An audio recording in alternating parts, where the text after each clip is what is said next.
Hi everyone, it's Peter from PS Sound, and this video is going to be about IB trunk buffle and testing different options. What happens when you have the seat up or down, how much the rear seats block a subwoofer in trunk buffle.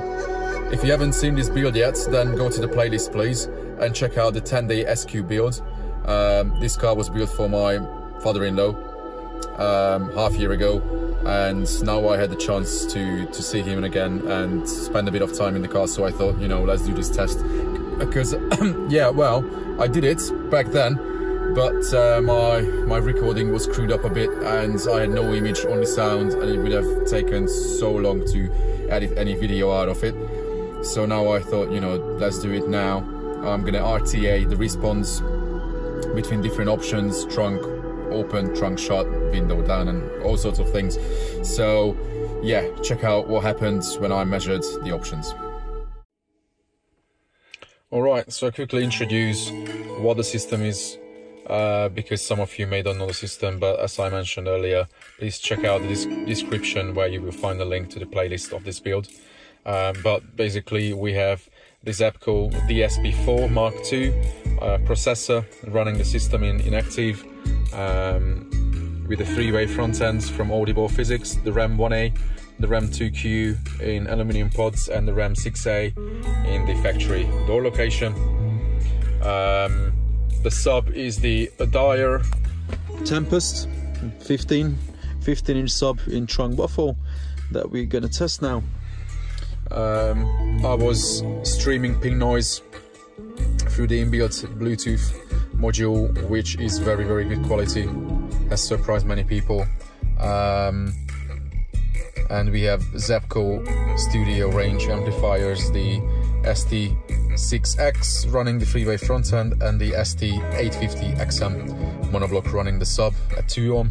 So in theory we have around 600 watts for the sub, but at lower frequencies where the impedance rises, it hardly pulls much power, probably like 50-100 watts under like 25 Hertz or 20 Hertz. But yeah, we have enough headroom for the sub in the amplifier, that's for sure. So I'm using Room EQ Wizard for the measurements with the UMIC microphone. And so this is with ping noise. Under 20 Hertz it doesn't quite show what's happening, but the system plays down to like 15, 16. Yes, it drops a little bit, but the car peaks at 19 Hertz with one window drop down and trunk closed. That's just for reference for now, but let's go step by step. And I try not to shake the camera so you will see what's what. So this measurement is seats up, both rear seats up, trunk shut. It's now on a 5 dB scale, and this is what's happening in the car. You may think, Jesus Christ, it's not playing under 55-60 Hertz. Yes, it drops, but you don't want your bass to be linear all the way up to 100 Hertz, because that's not how your ears work, and that's not what the target line should be. So actually that's not a bad thing, because then you can integrate your front end from 60 Hertz upwards and you can make that work. But this is the start point, rear seats up. After that I just wanted to see what would be if seats still up but the trunk is open at the back, so the setup becomes true infinite buffle as such, and that was the difference. The very bottom end becomes more sensitive, over there good 4-5 dB, over there as well a good 3 dB. Under 20-23 Hertz it becomes definitely windier at the very low end, but then in between 26 and 35 it loses, that bump becomes more linear, and then above 60 the upper bass becomes also reduced when the trunk is open. Okay, we keep it as a reference when the seats were shut, and the trunk was also shut. So then I folded down the single side of the rear seat. So that's like 1/3 of the rear seats folded down. You can see how much output you gain. So like at 26-ish hertz, 27, 97.5, 105.6. Yeah, that's a good 7.5 dB at 25 hertz. Just 1/3 of the rear seats folded down. And then after that, I folded the other side, the double side down. So both of them were folded down. And it shows that not much happens. Yes, it gains 1.5 here and there. But as soon as you have enough airspace open, so the sub can breathe through, then it gains hell of a lot. Well, in this particular car. But I suspect it will be very similar in most of them, where we have really solid rear seats without a ski hatch. Okay, so then we had seats. Hang on. So this was seats up, rear seats up, and trunk open. And this is seats down, trunk open. So again, you can see that when the sub can breathe into the cabin without any obstruction, again, you know, you have easy 103, easily 3 dB under 35 hertz. So your low end is definitely more sensitive with the rear seat down. So it's highly advised to cut, you know, a ski hatch, or you know, just fold the seat down when you want the output. I mean, yes, you still have enough bass coming through the rear seats, but yeah, it definitely shows a difference.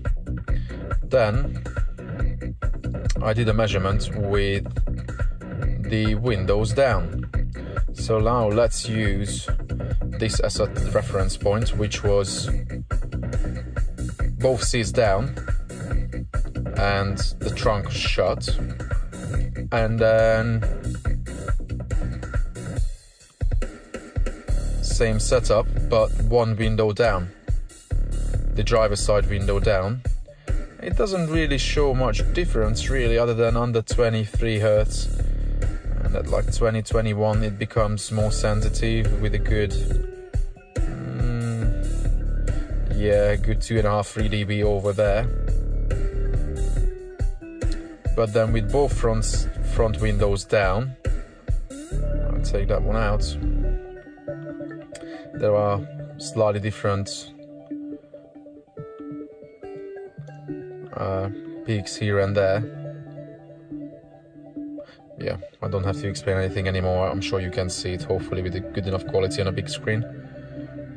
So that's with the both front windows down.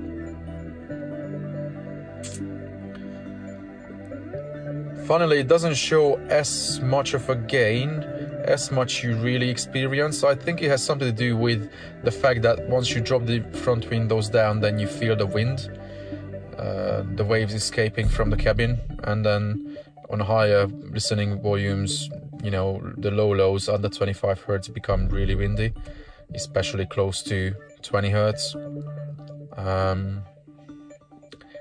In level, it doesn't show that much, but yeah, you can definitely tell the difference when you drop the windows. It's much fun. So yeah, this is pretty much it, what I wanted to show you guys in this video. So hopefully it helps you to get a bit more understanding about what happens with trunk IB. It would be great if I had an option now to recall, let's say, a measurement from a similar car, or from this same car with a, let's say, 12 or 15 inch sub in a sealed box, what that would measure like, because then we would have a better understanding about also what trunk IB compares to a sealed box setup. This drop would also happen, I'm 100% sure about, because I've measured enough cars and tuned enough cars in my life, because that's where the cabin gain really comes in, under 50 hertz.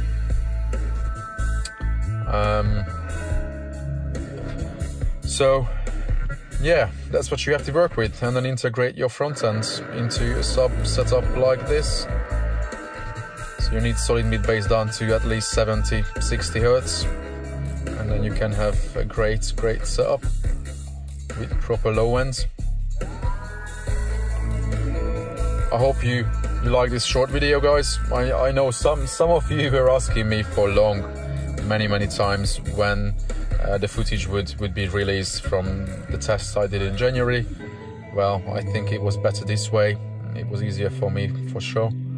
If you've done any similar tests, let me know what you were measuring in your car, what your trunk IB setup was doing, what you think about it. And yeah, feel free to share the video, comments as usual, and yes, please subscribe, because then you never miss the next video. Plus, you can take part in these things, because I like to keep as many of you happy as possible, because I pay attention to what you ask for, what I should test, what I should talk about. Like in the previous video when I talked about A-pillars and airbags, because that was quite a hot topic in the last few months. And we will see what I can bring to you the next time. Till then, guys, yeah, enjoy your car audio, and hopefully I can talk to you very soon. Take care.